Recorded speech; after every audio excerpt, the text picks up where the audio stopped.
नमस्ते विद्यार्थियों, आपका स्वागत है हमारे YouTube channel learn English with Sidhu sir पर। मेरे विद्यार्थियों, आज मैं जो आपके लिए वीडियो लेकर आया हूं वह टेंस पर मैं वीडियो लेकर के आया हूं। इससे पहले मैं टेंस पर इज आर एम का प्रयोग आपको कई तरह से बताया था। ये सारा वीडियो हमारे प्लेलिस्ट में है। आप यदि नहीं देखे हैं तो हमारे चैनल के प्लेलिस्ट पर जाकर के इस सारी वीडियो को आप देख सकते हैं। मेरे विद्यार्थियों, वीडियो शुरू करने से पहले मैं आपको धनतेरस और दिवाली की बहुत सारी शुभकामनाएं देता हूं। मेरे विद्यार्थियों, साथ ही साथ आपसे रिक्वेस्ट करता हूं कि आप मेरे चैनल को यदि फर्स्ट बार देख रहे हैं और अब तक सब्सक्राइब नहीं किए हैं तो कृपया इसे सब्सक्राइब कीजिए, लाइक कीजिए, कमेंट कीजिए, अपने दोस्त मित्रों में शेयर भी कीजिए। तो आइए आज के वीडियो में हम लोग पढ़ते हैं टेंस के बारे में ही, यानी वाज वेयर का प्रयोग है। मेरे विद्यार्थियों, आज हम लोग पढ़ेंगे यूज ऑफ वाज वेयर, यानी वाज वेयर का प्रयोग। आप जानते हैं कि वाज वेयर का प्रयोग पास्ट टेंस में किया जाता है, इज आर एम का प्रयोग प्रेजेंट टेंस में किया जाता है और शैल विल का प्रयोग फ्यूचर टेंस में किया जाता है। तो आज की इस वीडियो में हम लोग ये देखेंगे, ये पढ़ेंगे कि वाज वेयर का प्रयोग करके हम अंग्रेजी में ट्रांसलेशन कैसे बना सकते हैं। मेरे विद्यार्थियों, खास करके जूनियर क्लास के बच्चे जो अभी ट्रांसलेशन बनाना सीख रहे हैं उनके लिए सारी वीडियो बहुत ही इंपॉर्टेंट है।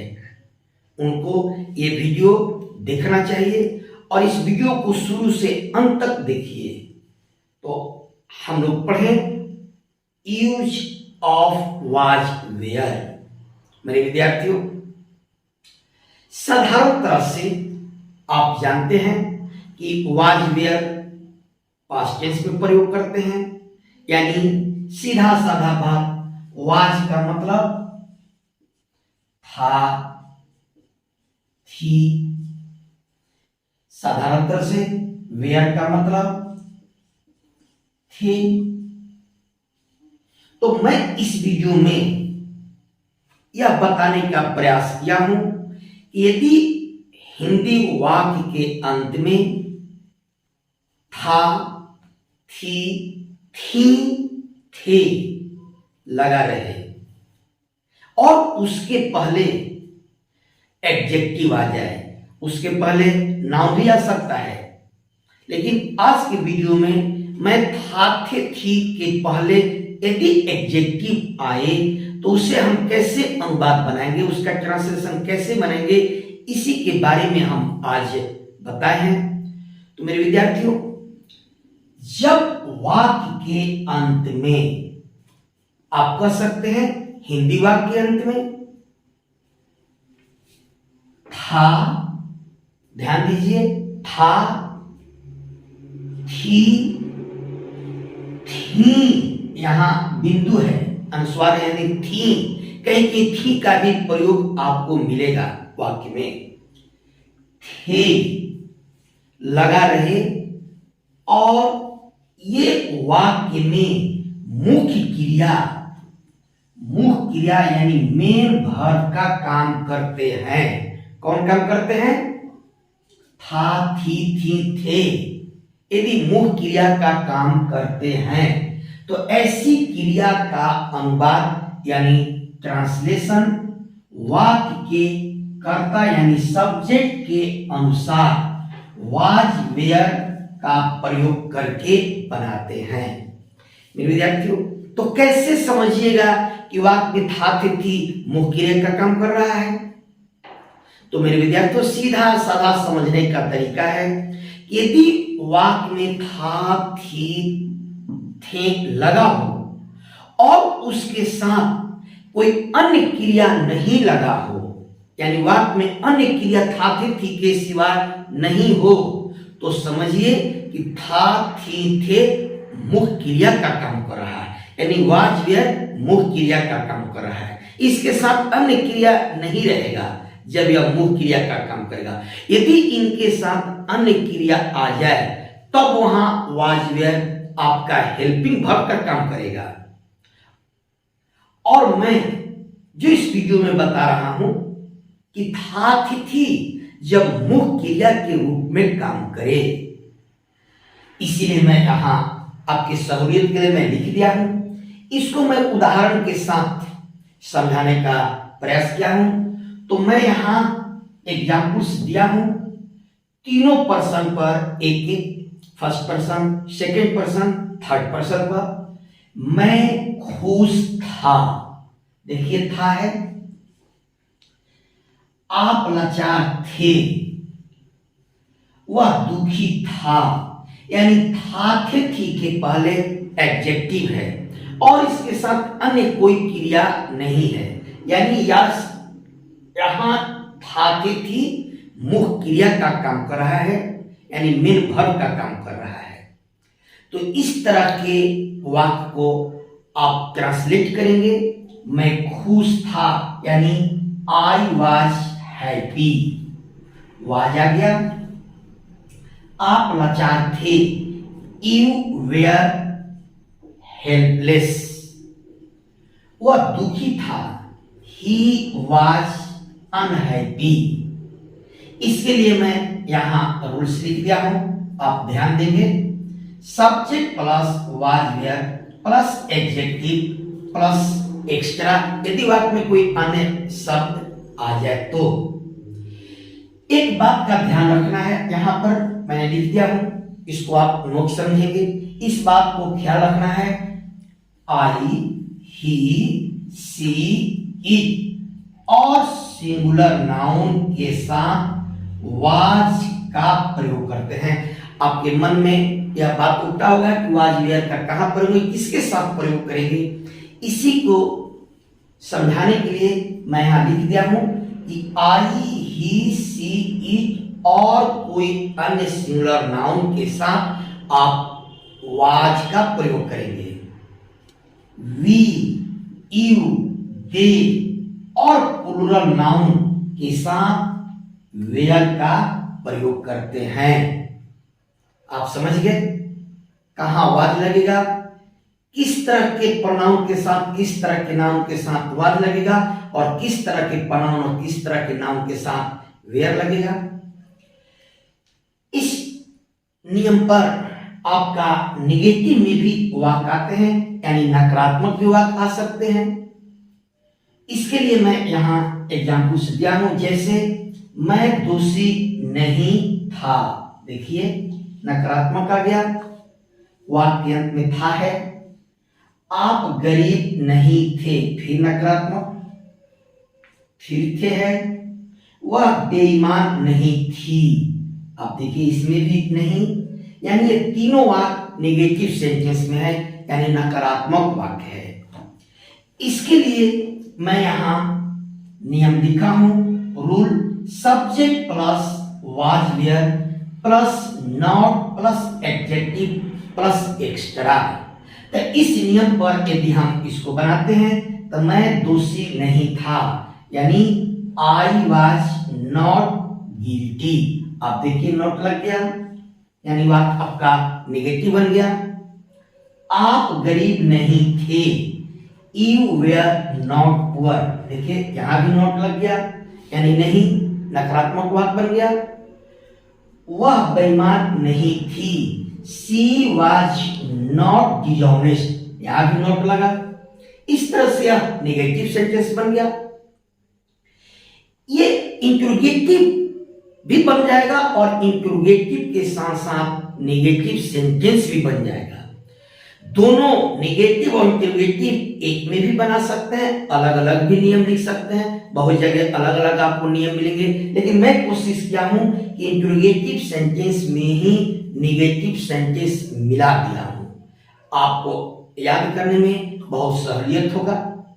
सिर्फ इतना ही ध्यान रखना है, यदि इंट्रोगेटिव सेंटेंस में नहीं शब्द है तो उसके लिए नॉट लगाना है, और यदि नहीं शब्द नहीं है तो नॉट नहीं लगाना है। तो इंट्रोगेटिव यानी प्रश्न सूचक वाक्य। जैसे मैं एग्जाम्पल दिया हूं, क्या हम लोग गलत थे? ध्यान रहे मेरे विद्यार्थियों, इंट्रोगेटिव सेंटेंस दो तरह से बनते हैं। एक इंट्रोगेटिव सेंटेंस बनते हैं कि वाक्य के पहले क्या से शुरू होगा, यानी वाक्य के पहले क्या लगा रहेगा, यानी क्या से ही वाक्य शुरू ही होगा, उस तरह से इंट्रोगेटिव बनते हैं। दूसरा इंट्रोगेटिव बनता है कि प्रश्न सूचक शब्द, जैसे क्यों, कैसे, कब, कहां, ये सारे प्रश्न सूचक शब्द वाक्य के अंदर में भी आते हैं। जैसे यहां आप देखें तो दोनों तरह से इंट्रोगेटिव सेंटेंस बनते हैं। शुरू में जो मैं लिखा हूं वह इंट्रोगेटिव सेंटेंस क्या से शुरू है। देखिए सब वाक्य में क्या है, तो उदाहरण है क्या हम लोग गलत थे। देखिए फर्स्ट पर्सन के प्लूरल प्रोनाउन मैंने दिया हूं यहां हम लोग, तो वेयर वी रॉन्ग क्वेश्चन का चिन्ह है, यानी नोट ऑफ इंट्रोगेशन, यानी प्रश्न सूचक चिन्ह वाक्य के अंत में जरूर रहना चाहिए। यदि वाक्य के अंत में प्रश्न सूचक चिन्ह नहीं है तो वह इंट्रोगेटिव सेंटेंस आपका गलत माना जाएगा, आपको किसी प्रकार का अंक परीक्षा में नहीं दिए जाएंगे। तो क्या हम लोग गलत थे? देखिए यहां भी इंट्रोगेशन है और यहां भी है वेयर वी रॉन्ग। दूसरा उदाहरण है क्या तुम तैयार नहीं था, वेयर यू नॉट रेडी। आप देखिए फिर नोट ऑफ इंट्रोगेशन है, वेयर से शुरू है। क्या मैं गलत था, फर्स्ट पर्सन है, वाज आई रॉन्ग, फिर क्वेश्चन का चिन्ह है। इसके लिए मैं यहां नियम लिखा हूं, ध्यान दीजिए। सबसे पहले सहायक क्रिया यानी जो वाज वेयर है, जो मेन क्रिया का काम कर रहा है, उसको आप पहले लिखेंगे, यानी वाज वेयर वाक्य शुरू में, फिर सब्जेक्ट, फिर not plus adjective plus extra plus note of interrogation. Not मैंने पहले ही बताया, इंट्रोगेटिव प्लस नेगेटिव में दोनों को एक में सम्मिलित कर दिया हूं, दोनों को मिला करके मैं एग्जाम्पल्स दिया हूं। यदि हिंदी के वाक्य में नहीं रहेगा तो अब तो आप नोट लगाएंगे, यदि नहीं रहेगा तो नहीं लगाएंगे, सीधी सीधी बात है। दूसरे तरह से जो इंट्रोगेटिव सेंटेंस शुरू होते हैं, यानी वाक्य के अंदर प्रश्न सूचक जो शब्द होते हैं, जैसे देखिए यहां कैसे है, क्यों है, वाक्य के अंदर में है, ऐसे भी इंट्रोगेटिव सेंटेंस शुरू होते हैं। प्रश्न सूचक चिन्ह अवश्य लगा रहता है। तो जिस वाक्य के अंदर में प्रश्न सूचक शब्द लगा है उसका अंग्रेजी हम पहले लिखते हैं, यानी कैसे का अंग्रेजी हम पहले लिखे, क्यों का अंग्रेजी हम पहले लिखे, और इसका अंग्रेजी लिखकर सीधे हम इस इंट्रोगेटिव सेंटेंस के नियम पर आ जाएंगे, यानी वह कैसे गरीब था, हाउ वाज ही पुअर। अब देखिए हाउ लगा और सीधे इस नियम पर आ गए, बहुत आसान है, थोड़ा सा ध्यान देने की जरूरत है। आप क्यों नहीं तैयार थे, क्यों का अंग्रेजी वाई हमने यहां लिखा और फिर इस नियम पर आ गए। सब्जेक्ट के अनुसार हमने सहायक क्रिया यानी जो वाज वेयर मेन क्रिया का काम कर रहा है उसको हमने लिख दिया। अंत में क्वेश्चन का चिन्ह यानी नोट ऑफ इंट्रोगेशन मैंने दिया। इस तरह से मेरे विद्यार्थी यदि वाक्य में था थे थी आए और वह मुख्य क्रिया का काम करे तो आप वाज वेयर के प्रयोग करके उस हिंदी को आप अंग्रेजी में आसानी से ट्रांसलेट कर सकते हैं। तो मेरे विद्यार्थियों इस नियम को आप अच्छी तरह से पढ़ेंगे ताकि is are am was were इस सारे प्रयोग को जान लेने के बाद जब मैं टेंस में डिटेल आऊंगा यानी प्रेजेंट इंडेफिनिट कंटिन्यूअस, उसी तरह से पास्ट इंडेफिनिट कंटिन्यूअस, वहां ये सारी चीज का आपको जरूरत पड़ेगा। वहां ये हेल्पिंग वर्ब के रूप में काम करेगा, वहां इसका जरूरत आपको महसूस होगा। तो आप पहले से ही इसको यदि आप अच्छी तरह से समझ लेते हैं, आप अपना कंसेप्ट को क्लियर कर लेते हैं, तो मेरे विद्यार्थी आगे का टेंस पढ़ने में या आपको हिंदी से अंग्रेजी ट्रांसलेट करने में कोई भी दिक्कत और कोई भी परेशानी नहीं होगा। मेरे विद्यार्थियों, आज की इस वीडियो में मैं बस वाज वेयर का प्रयोग, उसके साथ एडजेक्टिव का प्रयोग बताया हूं। अगला जो मैं वीडियो आपके लिए लाऊंगा वाज वेयर के प्रयोग पर ही होगा, जिसके साथ नाउन का प्रयोग कैसे होता है या अन्य तरह के शब्दों का प्रयोग कैसा होता है, कैसे होता है। तो मेरे विद्यार्थियों, आज इस वीडियो के पढ़ाई आपको कैसी लगी, आप इसको जरूर कमेंट करेंगे, मुझे सलाह देंगे। तब तक आप सभी विद्यार्थियों को, अभिभावकों को और हमारे दोस्त मित्रों को धनतेरस की बहुत सारी शुभकामनाएं। नमस्कार।